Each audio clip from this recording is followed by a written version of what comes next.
नमस्कार मंडळी, गॉसिपगरच्या आजच्या नवीन पॉडकास्टमध्ये पुन्हा एकदा तुम्हा सर्वांचं खूप खूप आणि मनापासून स्वागत आहे. आजचा विषय थोडा वेगळा असणार आहे.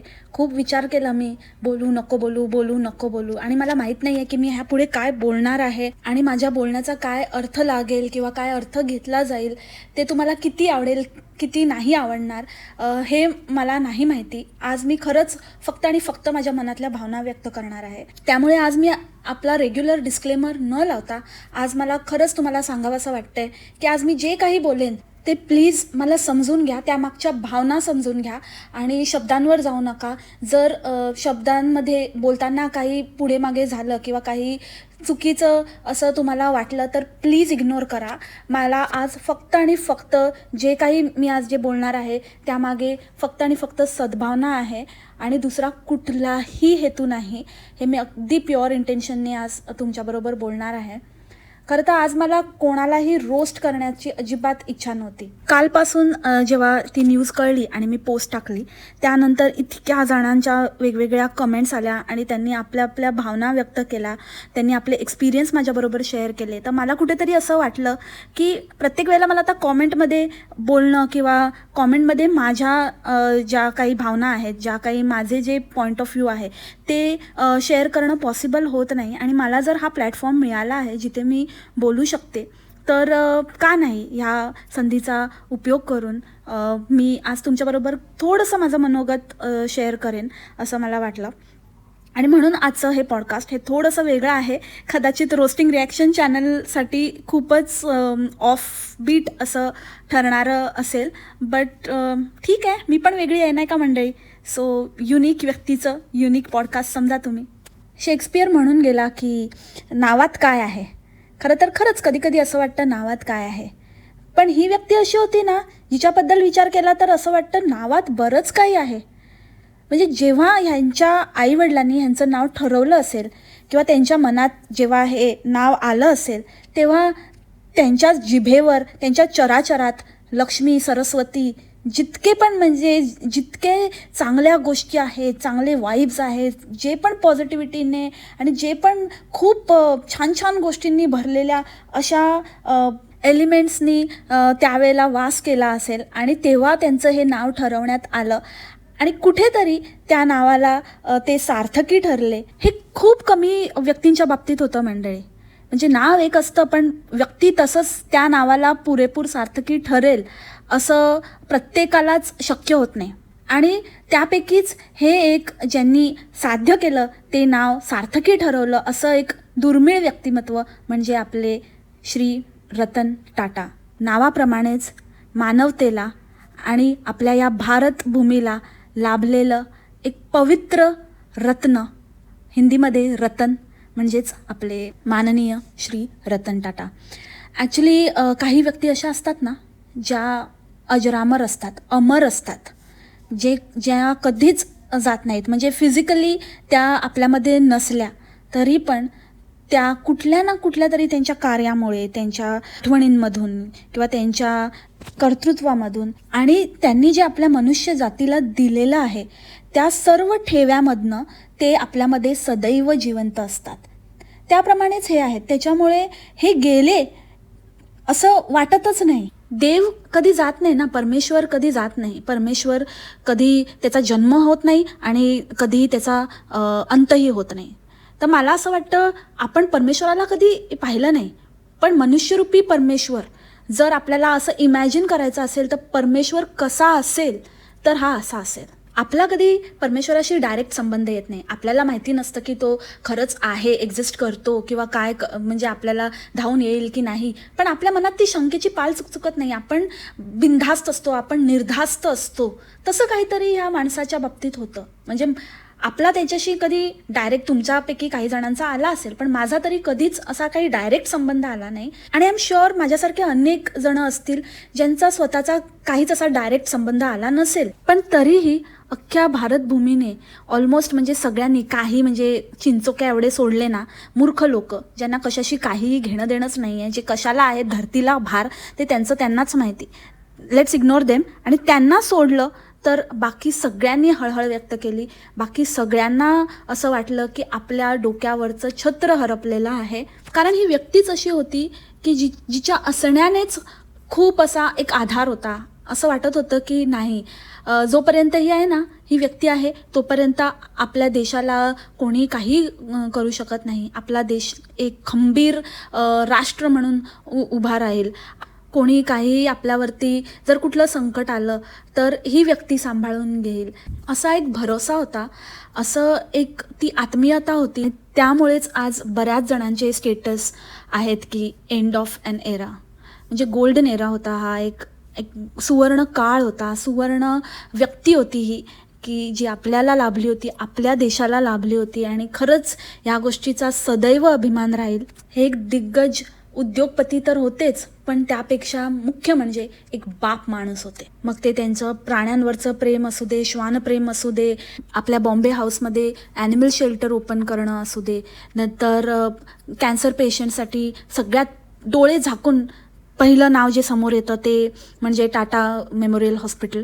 त्यानंतर कोरोना काळामध्ये त्यांनी जी हेल्प केली, आर्थिक हेल्प केली, प्लस त्यांनी आपले जे 5 स्टार हॉटेल्स आहेत त्याच्यामध्ये लोकांना, कोरोना पेशंट्सना, कोविड पेशंट्सना राहण्याची सोय उपलब्ध करण्याची ऑफर दिली होती.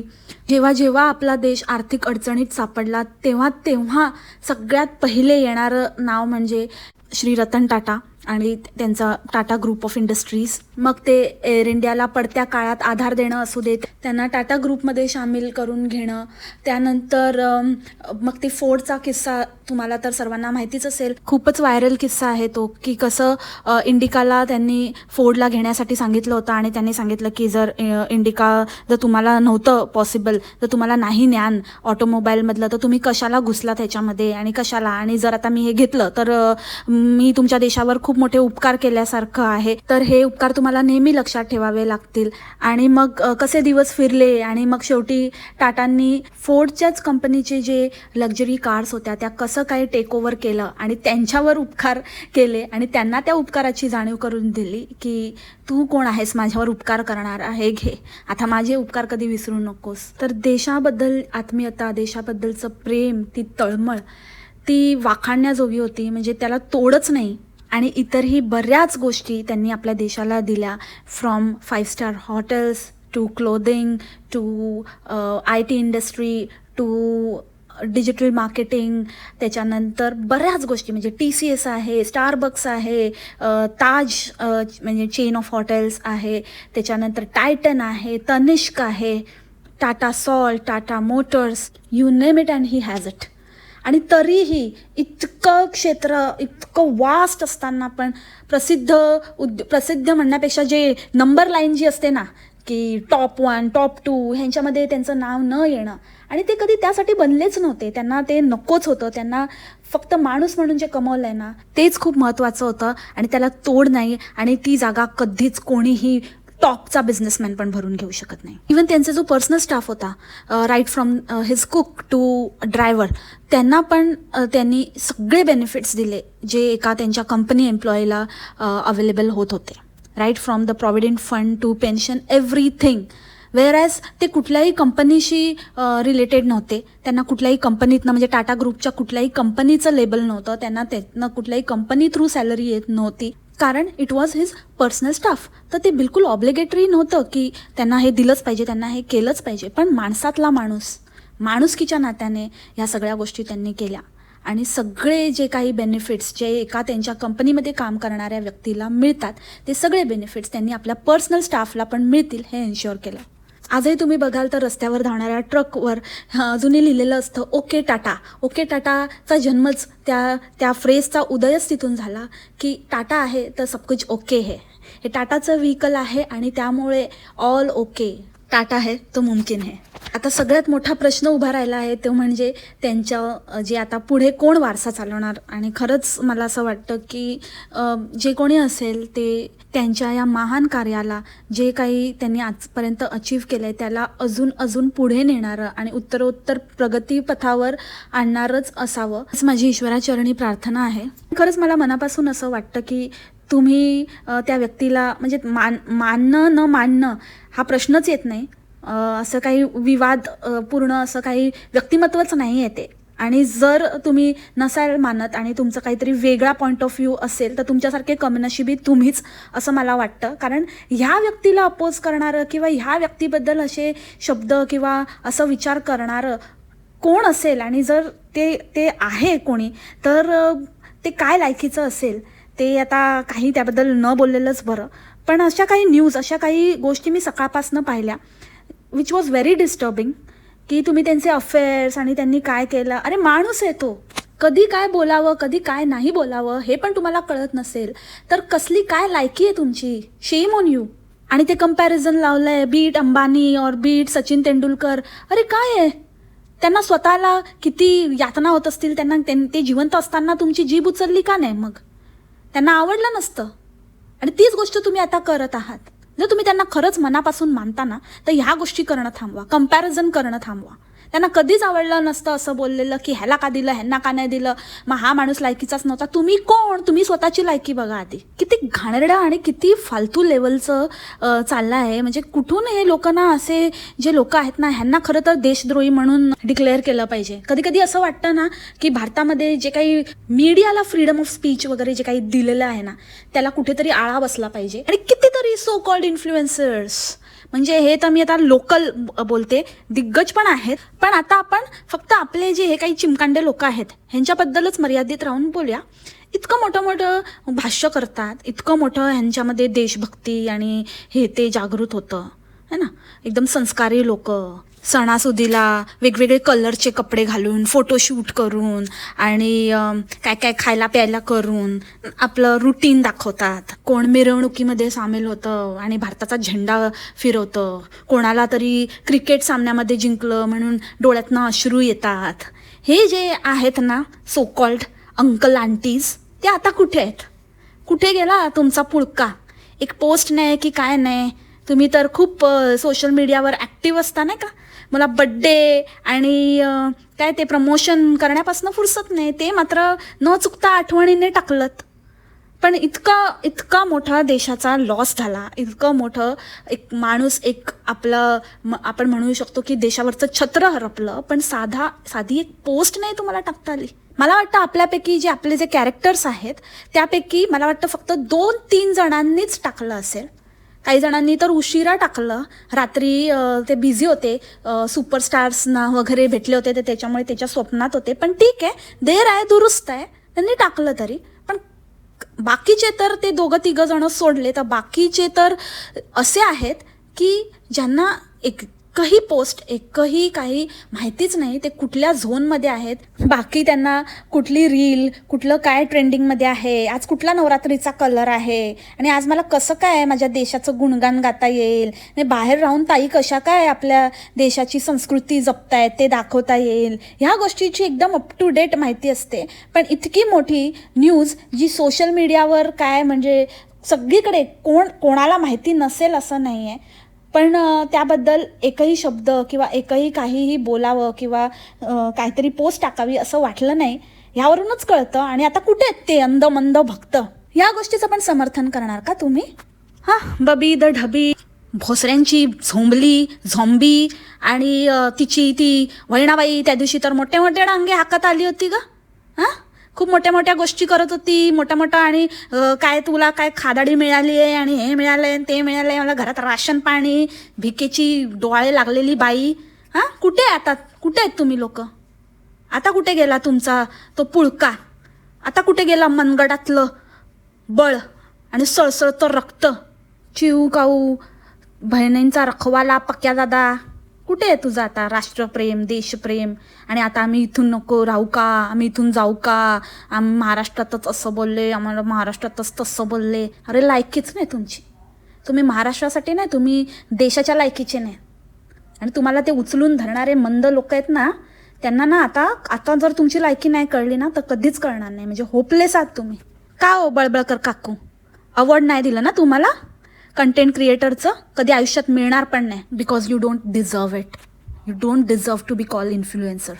Wow, what kind of influencers are these? शेम.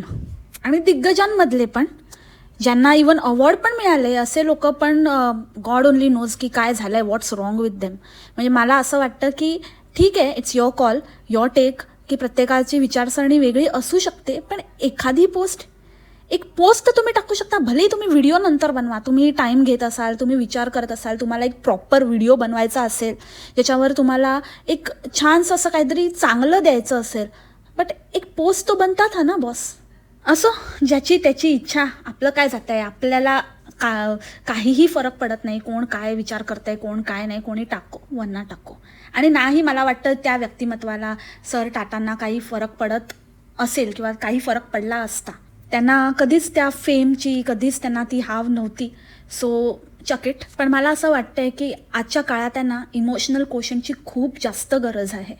हा इमोशनल कोशंट असला पाहिजे. लोकांमधलं इमोशन संपत चालले आहेत, लोकांमधली माणुसकी संपत चालली आहे. त्यामुळे जेव्हा ह्या अशा काही गोष्टी घडतात तेव्हा त्या गोष्टी प्रामुख्याने बाहेर येतात आणि तो इमोशनल कोशंट, तो EQ लोकांमध्ये सस्टेन करण्याचं काम हे इन्फ्लुएन्सर्स करत असतात. आणि हीच मानवता, हीच जी त्यांनी आपल्याला जी काही मूल्य दिलेली आहेत, ही लिगसी चालू ठेवण्याचं काम तुम्ही केलं पाहिजे आणि ते तुमच्याकडनं अपेक्षित आहे. तर मला असं वाटतं जर ते तुम्ही करू शकत नसाल तर तुम्ही ॲज ॲन इन्फ्लुएन्सर म्हणून कुठेतरी लक्ष देण्याचं आणि कुठेतरी आपण कमी पडतोय का ह्याच्याकडे पाहण्याची अत्यंत आवश्यकता आहे. फॉर एक्झाम्पल, आता संजोत कीरने कालच पोस्ट टाकली, त्याचं तर कुकिंग चॅनल आहे, त्याचा काहीच संबंध नव्हता, बट स्टील त्याने ती पोस्ट टाकली. त्याच्यावरून कळतं की माणुसकी कोणाला किती आहे आणि माणुसकीला कोण किती जपतं. वेरॅज हे सो कॉल्ड इन्फ्लुएन्सर्स जे लाईफस्टाईल व्लॉगर्स स्वतःला म्हणतात, ह्यांची लाईफस्टाईल काय आहे? ही आहे तुमची लाईफस्टाईल, ही आहेत तुमच्या जीवनातली मूल्य. सो मी इतकंच म्हणेन की ठीक आहे, कोणावरही काही जबरदस्ती नाही आहे. ज्याचं त्याचं थिंकिंग, जे चांगलं आहे ते चांगलं होणारच आहे. जी माणसं चांगली आहेत ती चांगली राहणारच आहेत. कोणाच्याही बोलण्याने, कोणाच्याही सांगण्याने ती बदलणार नाही आहेत. आणि खरंच मी इतकंच म्हणेन की हे जे आपण माणूस म्हणून श्रीमंत व्यक्तिमत्व जे गमावलेलं आहे ना, हा लॉस कधीच भरून येणार नाही आणि आपला भारत देश कधीच त्यांचे उपकार विसरू शकणार नाहीत आणि ते आपल्यावर नेहमी राहतील, आपल्याबरोबर नेहमी राहतील, त्यांच्या विचारातून, त्यांच्या कार्यातून. सो आता एक फायनल एक ट्रिब्यूट म्हणून मी एक गाणं गाऊ इच्छिते आणि ते गाणं झाल्यानंतर आपलं पॉडकास्ट आपण इथेच थांबूया आणि भेटूया उद्या आपल्या रेग्युलर पॉडकास्टसोबत. सुबह आती है, रात जाती है, सुबह आती है, रात जाती है, यूं ही वक्त चलता ही रहता है, रुकता नहीं. एक पल में ये आगे निकल जाता है, आदमी ठीक से देख पाता नहीं और पर्दे पे मंजर बदल जाता है. एक बार चले जाते हैं जो दिन रात सुबह शाम, वो फिर नहीं आते, वो फिर नहीं आते. जिंदगी के सफर में गुजर जाते हैं जो मकाम, वो फिर नहीं आते, वो फिर नहीं आते.